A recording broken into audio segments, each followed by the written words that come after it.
Notre volonté, en fait, avec Expérientiel et toute l'équipe qui la compose, c'est de pouvoir créer un laboratoire du leadership vivant. Aujourd'hui, vous, en étant ici, vous faites partie de cette communauté d'ambassadeurs de leadership humain, résilient, authentique, avec cette capacité que vous avez à pouvoir ralentir. C'est ce que vous faites ce matin.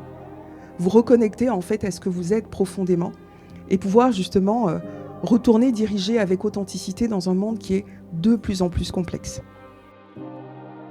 Tu es engagée depuis des années dans de nombreuses causes. 15 ans que tu es à la présidence du Musée national de l'histoire de l'immigration, cofondatrice du Women's Forum for Economy and Society, membre du Global Summit of Women. Tu alertes sur l'ampleur des évolutions à réaliser pour avancer sur l'égalité.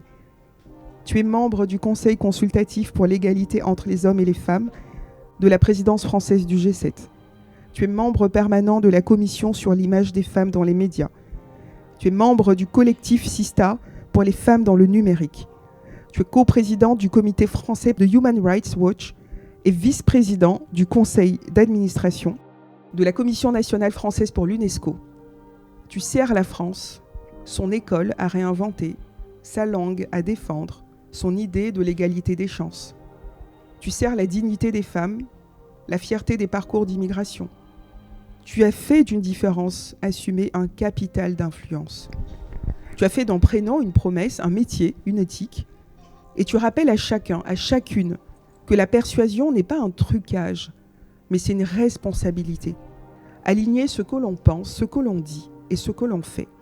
Tu es Mercedes, celle qui rappelle en fait à tout le monde que la plus simple des exigences, c'est d'être à la hauteur des gens.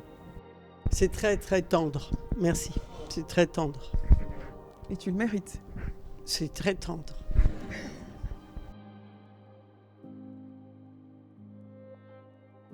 Et puis on fait une grande réunion, tout le monde était là avec le grand patron. Et il se trouve que pendant la réunion, les gens qui travaillaient avec moi, je les avais suffisamment embêtés, travaillés, etc. Ils n'arrêtaient pas de dire « Oui, alors Mercedes, elle a dit...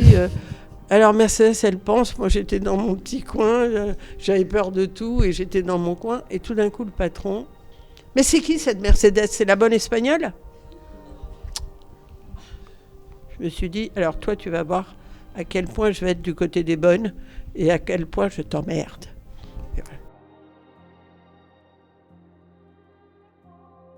Très sincèrement, un ressenti très positif. Alors pourquoi? Parce que beaucoup d'authenticité. Il y a eu cette faculté d'avoir un témoignage en petit comité et où on oublie qu'on est là avec notre casquette professionnelle avant tout. Mais tout le monde, tout d'un coup, est au même niveau.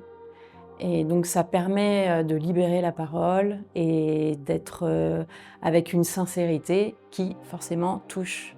Et donc on va repartir avec, je pense, un temps pour mûrir ce qu'on a pu entendre.